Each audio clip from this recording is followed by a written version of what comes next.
He's so fast. Ba-ba-da-ba. Hi, and welcome to Ungodly, the magical grimoire, where we'll be talking very loudly. We're in another heat wave. We have some fans on.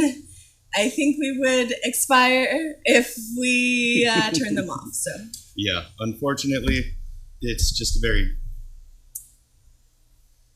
hostile environment at the moment for recording. It's just noisy as hell, but we're doing our best here. yeah, we are. And if you followed us on Instagram or Facebook, you'll see that we're kind of doing a who's who character analysis sort of a thing of who's appeared in our stories thus far.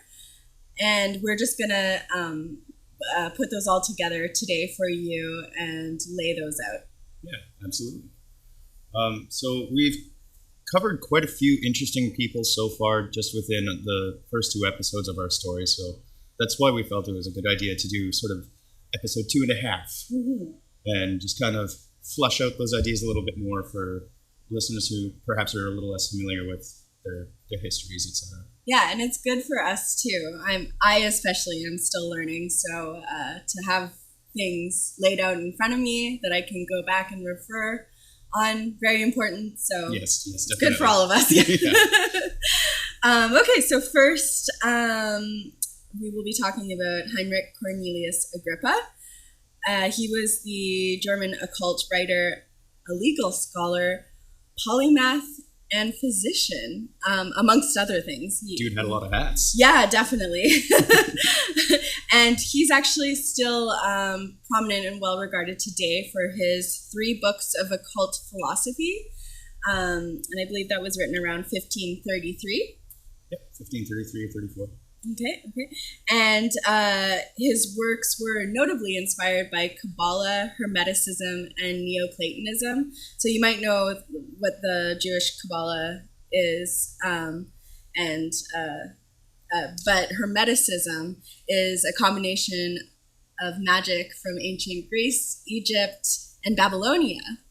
And it's described as having a rebirth through the knowledge that you gain of God, the world, and humankind. And it, as Besh was telling me, it's kind of seen as folk magic-y.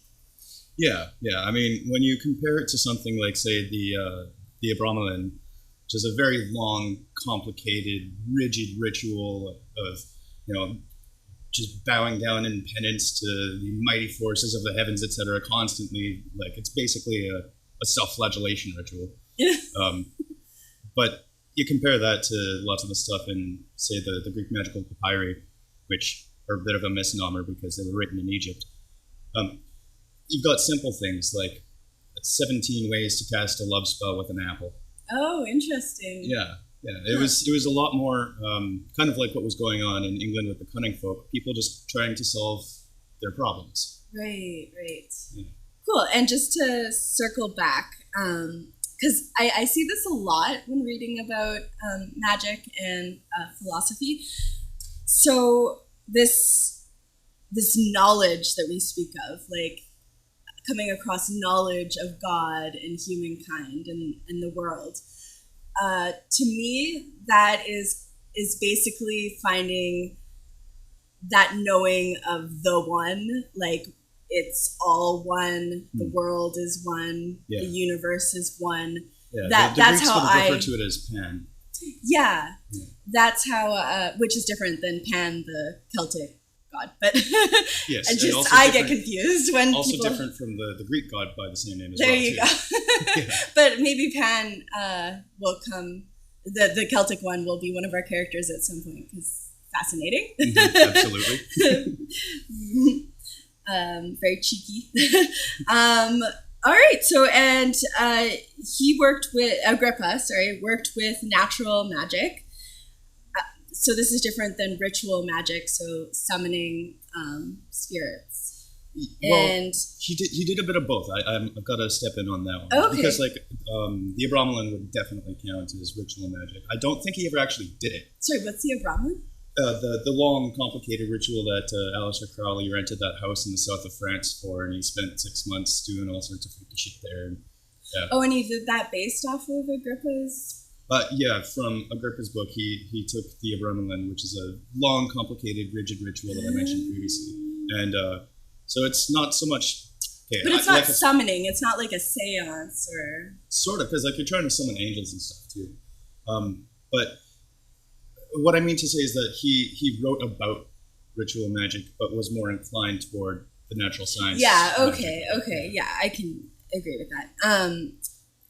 But you can define natural magic as natural science, so that includes, chemistry, alchemy, astronomy. So it's very, I guess one would say, tactile magic. Yeah, it's practical, it's involved. It's practical applied. Magic. Yes.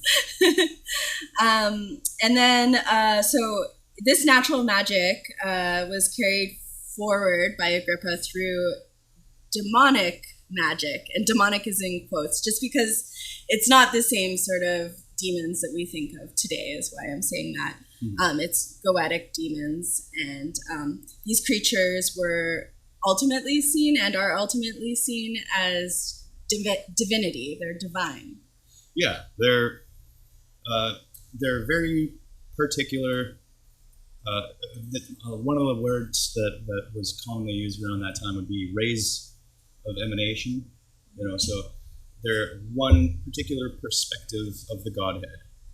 Okay. Like a concentrated aspect of the all. And okay, perfect.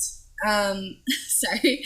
And then we're moving on to, how fittingly, a goetic demon, Ronwe, or Ronwe, as we call him. That's right. It's debatable what people have heard his name differently. Yeah, it's been written in at least 7 different ways, and none of them quite really look like they're pronounced like each other either. Excuse me. I don't know if you heard that. Maybe the fans drowned it out. So Ronwe teaches art and language.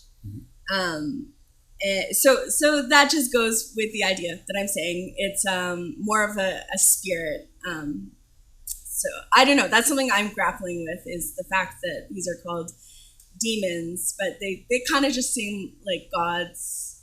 Yeah, I mean, in our modern world, demon is a very loaded term. Yes. It's technically more correct. It's just we've confused the meaning from its original basis. Right.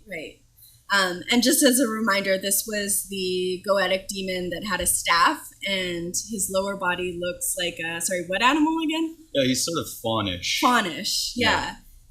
And he's the one in our story who gave the Egyptian god Thoth, who was in the bar with Agrippa. He gave Thoth a mushroom, and he had a little psilocybin trip. Right. Certainly did.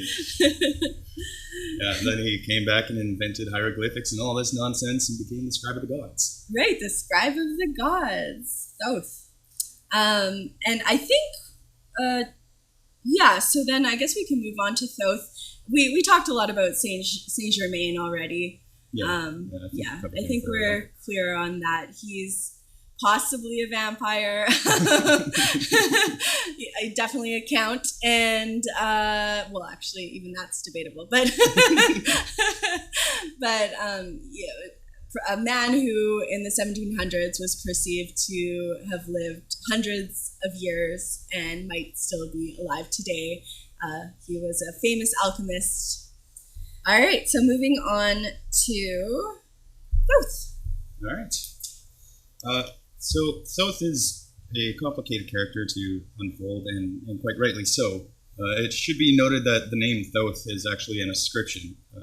So it's not the original name under which this deity was originally worshipped and understood. It's the Greek name for him. Mm-hmm. The original name, Jehuti, is what would be an ancient Egyptian. But there is some scholarly debate as to whether or not this is just perhaps a similar deity, and identities get a little bit conflated because it's not exactly that they're all on the census. Right. You know what I mean? Yeah. It's census time in Canada. But yeah, it seems that the Greeks of the Ptolemaic era either completely mistook Jehuti for being essentially the same as Hermes, or what the Romans would later call Mercury, or it just might have been the same with a different name. That's one of the tricky things about this. And it's not made any easier by the fact that Thoth was later given the name Hermes Trismegistus. Could you maybe just for a sec talk about the connection between Hermes and Hermeticism? Yeah, this is essentially where it comes from. So the Corpus Hermetica is rumored to have been written by one Hermes Trismegistus. Now, personally, I think that that's sort of a pen name adopted by a very educated and advanced priest of sorts. But it was kind of deified. And so, yeah, Hermes Trismegistus, or Hermes Thrice Great, is the name associated with Thoth, but that also became sort of a catch-all for the dude who writes magic shit.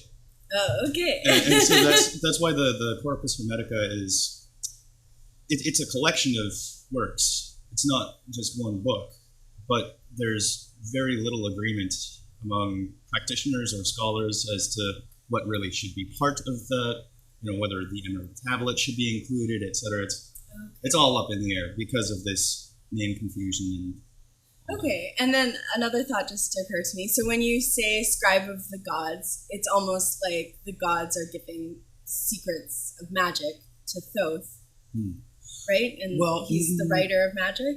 I think that he already was inherently embedded in magic and adept at magic, but he was bestowed the grave responsibility of documenting everything that the gods did. So when somebody died and they went to the underworld, of course, their soul was weighed to see whether or not they were going to go to this place or that, right? So he didn't get his magical knowledge from the gods, per se, as well. He probably got more, but yeah, I think he walked into the game already talented. Okay, cool. But yeah, so he was responsible for all the record keeping. So he would be the guy who would write down the judgment after you were assessed in the underworld. Okay. And so obviously he has deep associations with writing, language, communication, and of course, as you mentioned, magic. So it's a pretty heavy burden for one entity.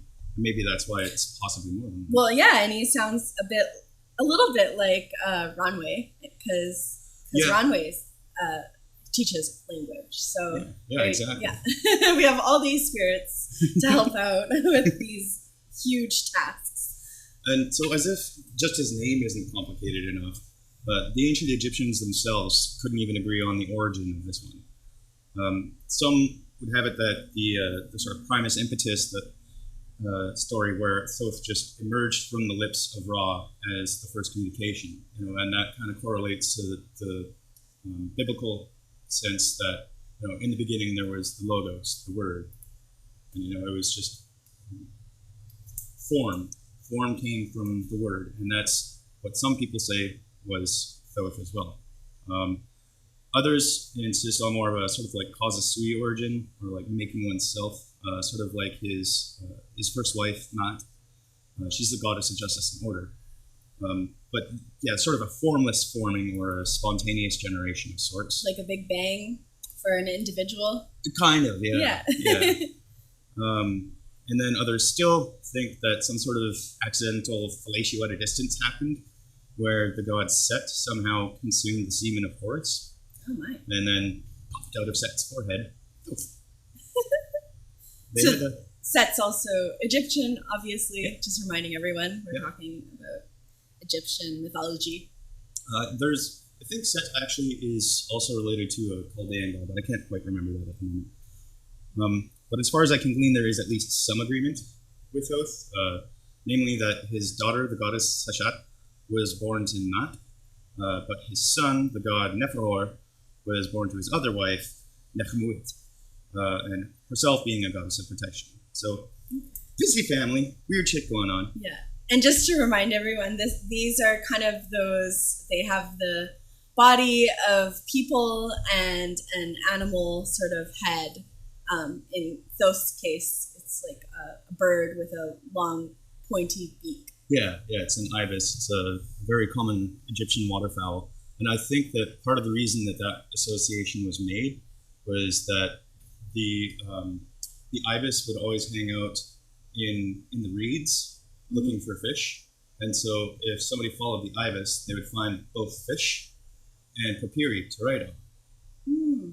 So I think that's part of how he got his writing association. That's awesome. But yeah, the essential function of the deity of Thoth is the representative of all collected knowledge, writing, science, wisdom, and communication. Like I said, it's a hell of a task, but they're kind of inextricably interdependent roles. He's also noted, especially as the entity, as Juti, as the keeper and creator of all language. But because of this, all this wisdom and communication, Thoth was frequently regarded and referred to as sort of an arbitrator amongst disputing deities or even neighbors, or even if they didn't really necessarily have courts per se in ancient Egypt, but if there was a legal issue, he was often looked to as a balancing force. Okay. And yeah, he was known for having like some even temperament, and you could say he's eloquent and has good bedside manners. Nice. He even ran sort of like an Airbnb in the underworld called the Mansion of Thoth, so that departed souls would have somewhere to just chill out on their underworld journey. He seems like a really friendly god. Right? Sometimes they're not so nice sounding. Yeah, exactly. He seems like somebody I would want to have a beer with. Let's move on to the next one, because I'm rambling on about Thoth a little too much here. Wait, really quickly, how would you work with Thoth in terms of magic? Well, just to give people some practical ideas about how all these people were talking about, gods and spirits were talking about how you would use them practically. Yeah. Well, I think one of the most ideal ways would be to, if possible, get a feather of an ibis and use that as a quill.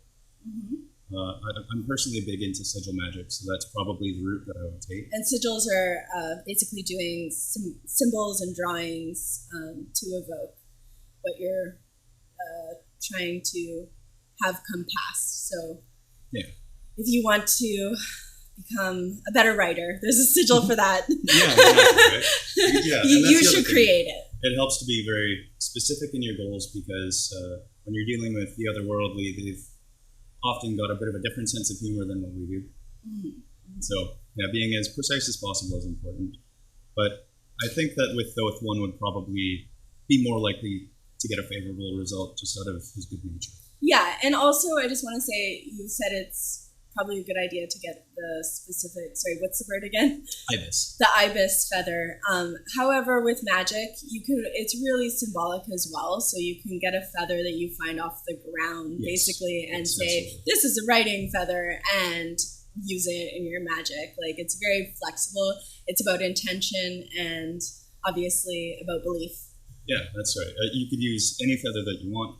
The only reason I would recommend the ibis, it's not necessarily because of the association, but because that association already exists, it helps to keep our mind focused and concentrated on what we're associating with.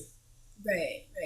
And so you mentioned sigils, and I just want to say I'm kind of sometimes an active magic practitioner, but mostly passive, I would say, in the traditional sense. So I do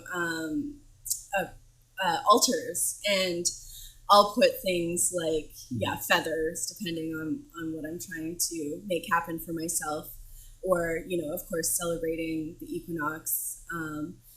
So just even doing like a little altar on your kitchen table is a form of magic. Oh, absolutely. Yeah. Just putting those items out and having intention for what you seek or what you celebrate or what you give thanks to. Yeah.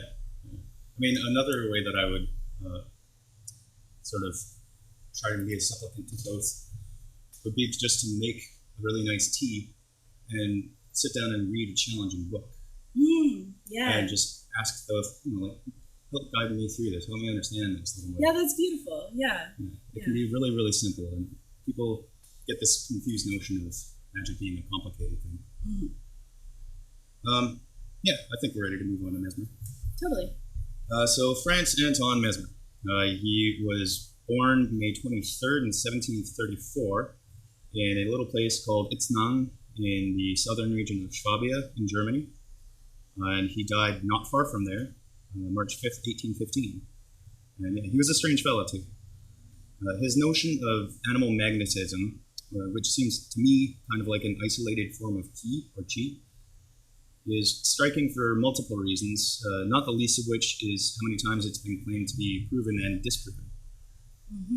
There is, however, some solid science regarding the unequivocal fact that living beings have an electromagnetic field and are affected by other electromagnetic fields or by disturbances in their own. So basically, our some would describe it as our aura, basically.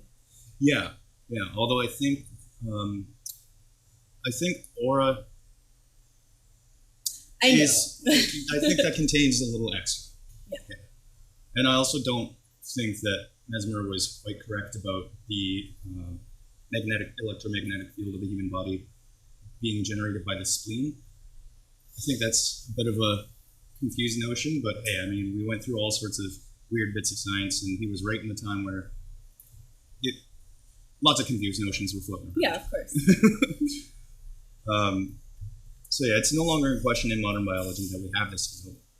And people are well aware of the debates around cell phone use and tumor development, not to mention all that madness around 5G. So the question really is, why have we accepted this principle, but largely... By the way, we do not subscribe to conspiracy theories. No, I just have to make that very clear, because I know some people and their families are getting swept up into QAnon, and I think that's very dangerous. And don't go blowing up cell phone towers. Yeah, I'm putting my foot down. Nope. Let's keep a level head here, folks. As best we can in this mad world. As I was saying, the question is sort of why have we accepted this principle, but we've largely ignored one of the pioneers and his insights regarding this field. I mean, even if he was wrong about some things like the spleen, that doesn't mean you throw the whole baby out with the bathwater, so to speak. But there is a reason for it, and it's largely because in 1784, Benjamin Franklin ran a bit of a PSYOP smear campaign. He was sent by the Academy of Sciences to investigate Mesmer, who was being accused of fraud. And how he went about doing that was essentially demanding that he perform things with his techniques and technologies that they were not designed to do. And he also they didn't allow for the appropriate working conditions for actual demonstrations of the efficacy of the wacky shit that he was working on. Yeah, common theme, right? That's with what Charlotte, our fictional character in the first story, was talking about with herbalism. There's not enough studies that give the actual proper, that are conducive. Sorry, it's hot. We'll make it through. They're just not carried out properly, and so therefore, and there's not enough of them to prove or disprove. So I imagine it was the same sort of thing in this situation where they're having this, and none of the conditions are proper. Yeah. The experiment was designed to fail on purpose. Yeah. And you're right. That's all too common. However, despite that, James Braid, the Scottish dude, in 1842, based in large part on the work of Mesmer, developed the techniques of hypnosis. And he's not so maligned, and nor is hypnosis, as are Mesmer and mesmerism. But that's its own thing. The assertion that Braid and Charles Braden made that there was no reason to have a fluidic model to explain the phenomenon that they were evidencing ironically bottlenecked the scope of the applicability of this principle, whereas Mesmer had a much more natural and integrative model, which would have spurred the potential much further, at least in my opinion. Okay, sorry. Can you whittle that down a bit? Yeah. So this whole animal magnetism thing, he perceived it as being essentially some sort of fluid that was going in and out of us and our environment. Yeah. And could cause different ripples, et cetera. And he was working with actual magnets. So the fluid is kind of like chi, like an energy flowing. Yeah, exactly. It's something that flows and behaves like a fluid. Okay. And so at first he was working with actual magnets to manipulate that. And then eventually he realized that with his own electromagnetic field, he could do it without holding a magnet. And sounds like Reiki a little bit, which we'll be getting into. Yes, it does. And so yeah, that's part of where this misunderstanding with Braden comes from, is they thought that it was purely a psychological effect, that there was nothing actual physiological about it, apart from essentially the ability of the placebo effect to create real physiological change. Okay. My brain's going. We're almost done. But yeah, he had Mesmer had a much more fluidic model, like I was saying, and a more holistic and dynamic model is far more useful than the sort of lose 30 pounds or quit smoking or tell your boss off today kind of hypnosis that we see circulating around. But the problem is that he kind of blew his own mind.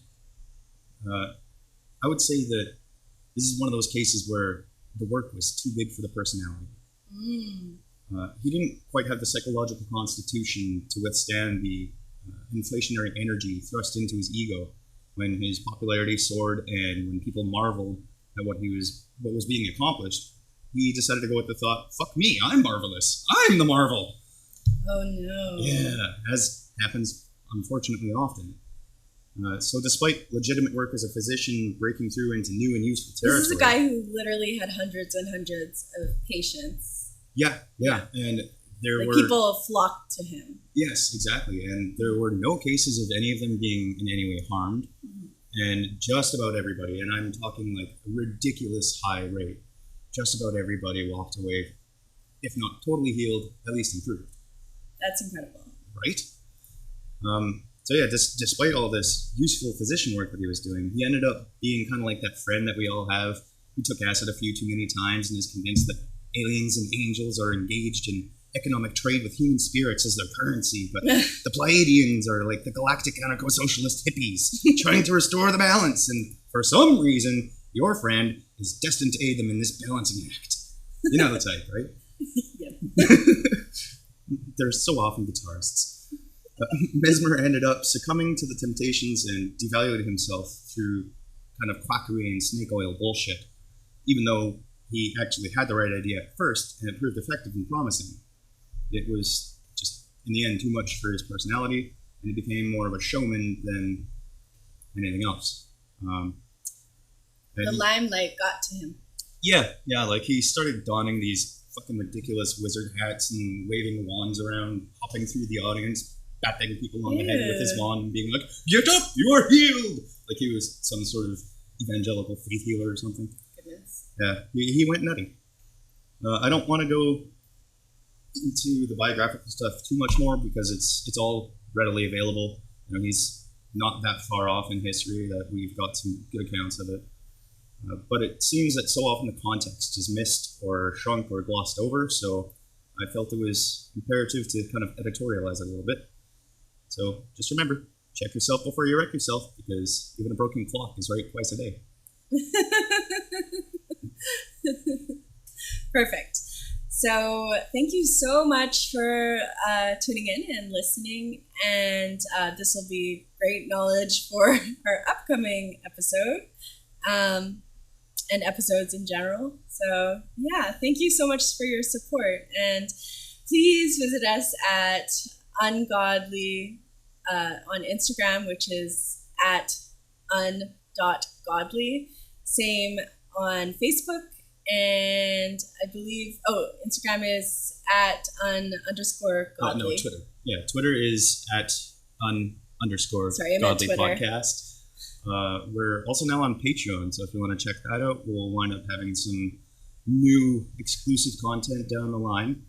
For the moment, it's a little bit nascent, but be patient. So patreon.com/UnGodly-Podcast. Or if you just want to cruise the YouTubes, we're on there too. Look it up. UnGodly-Podcast. Cheers. Thanks so much, people.